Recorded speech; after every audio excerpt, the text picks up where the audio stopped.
Subatomic particles. What is subatomic particle? Atom is a divisible. It can be consist of the subatomic particles. That is, the atom consists of smaller particles like electron, proton, neutron, positron, antipositron, neutrino,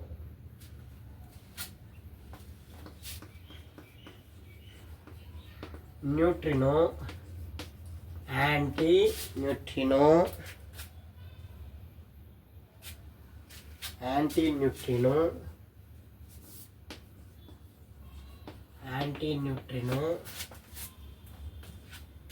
and also positron, antiproton,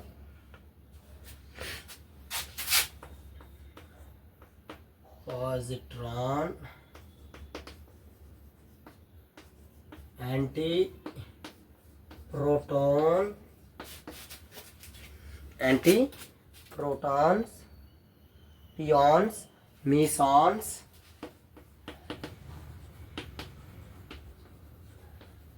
These are all subatomic particles.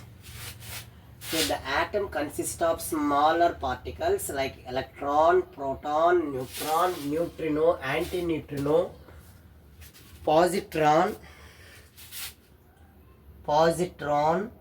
antiproton, pions, mesons. Okay, among these subatomic particles, okay, these three are the fundamental particles.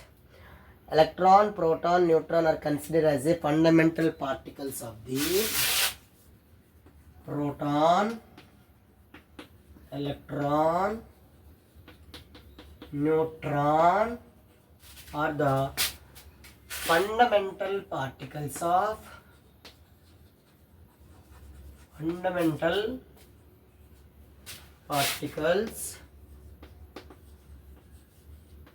matter. Fundamental particles of atom only.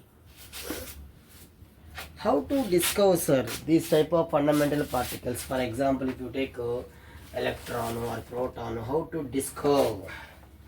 Before going to discovery of the subatomic particles, in the late 19th century, however, it was proved that atoms are divisible.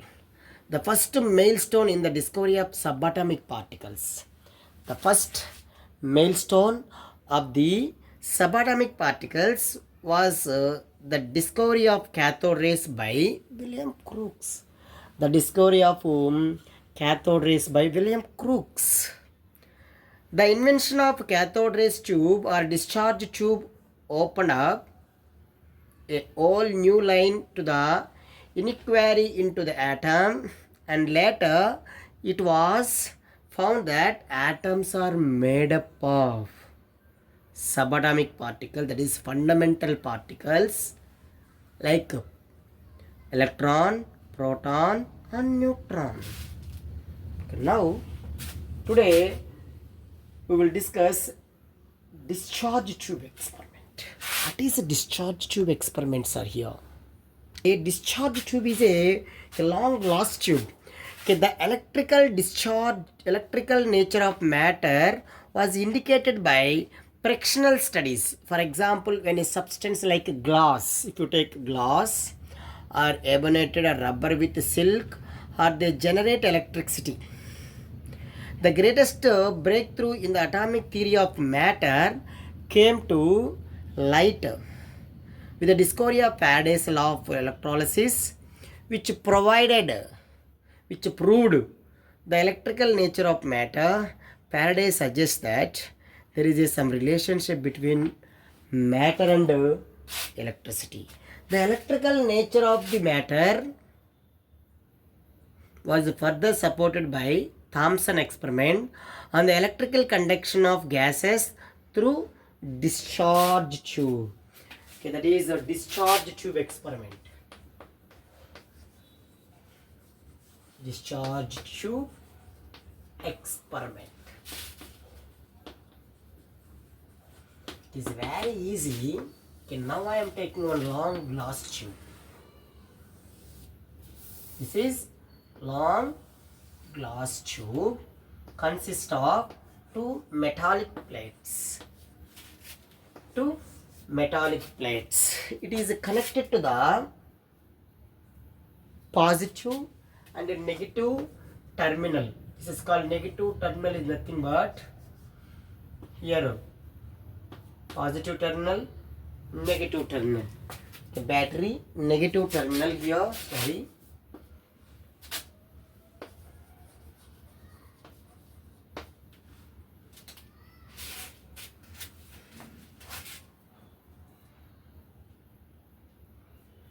This is called positive.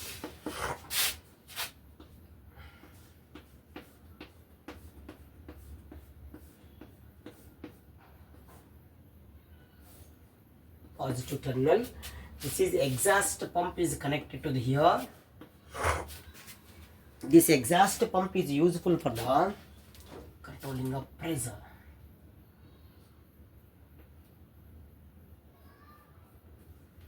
Exhaust pump. This is exhaust pump.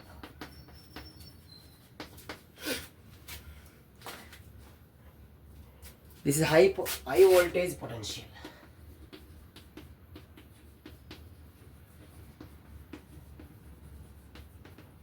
This is called cathode.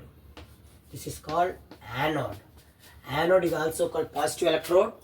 Cathode is also called negative electrode. Here you can observe here what is discharge tube experiment. Discharge tube experiment in 1859, Julius Plucker. In 1859, in this year, Julius Plucker is a scientist. He stated the study of conduction of electricity through a gases. He studied the conduction of electricity through a gases. At normal conditions, the gases are poor conductor of electricity. We can apply some conditions here. The conditions are here. Once again repeat. In 1859, Julius Plucker. The scientist name is Julius Plucker.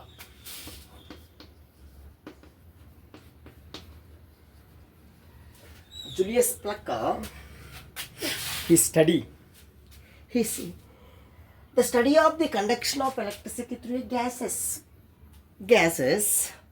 at low pressure in discharge tube. When high voltage potential, high voltage of the order, here two conditions are there: low pressure and high potential difference. High potential difference. What is here? Low pressure, sir. The low pressure is 0.01 m, 10,000 volts. High pressure 10,000 volts. Here 0.01 mm of mercury. You can observe once again here. The study of conduction of electricity through gases at low pressure in a discharge tube. Here low pressure will be conducted here, and also when the high voltage of the order of the 10,000 volts or more was impressed across the electrodes, some sort of invisible rays, some sort of, here gases are there, we can connect it here. High pressure, low pressure and high potential difference, some invisible rays liberated from cathode to anode. That is, some sort of invisible rays moved from negative electrode to the positive electrode. Here, some sort of invisible rays. Some sort of invisible rays. Invisible rays liberated from negative electrode to positive electrode, from cathode to anode. Then the rays are called cathode rays. Okay, I hope it is clear. Okay, cathode rays produced in the discharge tube here. Once again, repeat, in 1859, Julius Plucker, the study of electricity, the study of conduction of electricity through a gases at low pressure and high potential difference. Normally, the gases are electrically neutral, poor conductor of electricity. Here the temperature is high temperature, that means high potential difference 10,000 volts. The pressure is very low, that is 0.01 mm of mercury. The gases act as a good conductors. That means the shot of invisible rays liberated from negative electrode to positive electrode. Then the rays are called cathode rays. These rays are called cathode rays. So what are the properties of those rays, sir? The first property is these rays always move in a straight line. That is called, like ordinary light, cathode rays come out at a right angle to the surface of the cathode and travel in a straight line normal to the cathode to anode. Cathode to anode. It casts sharp shadow if any opaque solid object is placed in their path. In case now I am taking any solid object here, their shadow will be up. Second one, they rotate a light pedal wheel if placed their path. In case if you take a light pedal wheel is placed the race, it will rotate. They rotate a light pedal wheel if placed in their path, and the source mechanical effect. They have momentum and energy. Momentum means product of mass into velocity and also energy. That means the cathode rays are material particles. The cathode rays are material particles. The rays are deflected by electric and magnetic field. In case by applying of here either south and north pole. Once again repeat, the rays are deflected by electric and magnetic field. When the rays are passed between two electric charged plate, these are deflected towards the positively charged plate. It shows the cathode rays carrying negative charge. The particles carrying negative charge were called negatron by Thomson. The name negatron was changed into electron by G.J. Stoney. Actually, this rays always moves towards south deflection. If you take electric field, here positive and negative charge is there in electric field. These rays always moves towards positively charged electrode. That means positive turn it onwards. That's why anode rays carrying negative charge. That negative charged particles is called by negatron by Thomson. And also negatron was changed into electron by G.J. Stoney. Okay, their velocity is changed with the applied voltage. The penetrating through the metals and other substances and also produce fluorescent gain. These rays produce heat energy when they collide with the matter. It shows the cathode rays possess some kinetic energy. Okay, here shows that is called fluorescent screen, which is made up of zinc sulfide. Zinc sulfide. Cathode rays on striking a solid object of high melting point produces X-rays. When the cathode rays on striking the solid object on beating of any solid object, when the cathode rays on striking of solid object of high melting point produces X-rays, they affect the photographic plate. They can ionize the gases. These rays produce heat energy when they collide with the matter. That is, cathode rays possess kinetic energy, which are converted into heat energy when stopped by matter. Okay, this is information about how to discover the proton by using a discharge tube experiment. Okay, in this cathode rays experiment is useful for the discovery of electron. Electron is a negatively charged particle. It is a integrate particles. their E by M value. E is a charge, M is a mass. The ratio of mass to charge is called, the ratio of charge to mass is called specific charge.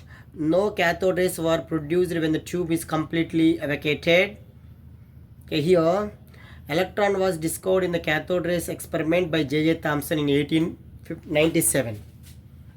1897, electron was discovered by J.J. Thomson. And also the name of electron was proposed by G.J. Stoney for fundamental unit of the electricity. The charge on electron is minus 1 point here. The charge of an electron is, my charge E is equal to minus 1.60 10 to the power of 19 coulomb, or minus 4.8 into 10 to the power minus 10 ESU, electrostatic unit. These are the charge. The charge of an electron is minus 1.60 10 to the power of minus 19 coulomb, or minus 4.803 10 to the power of minus 10 ESU. I hope it is clear.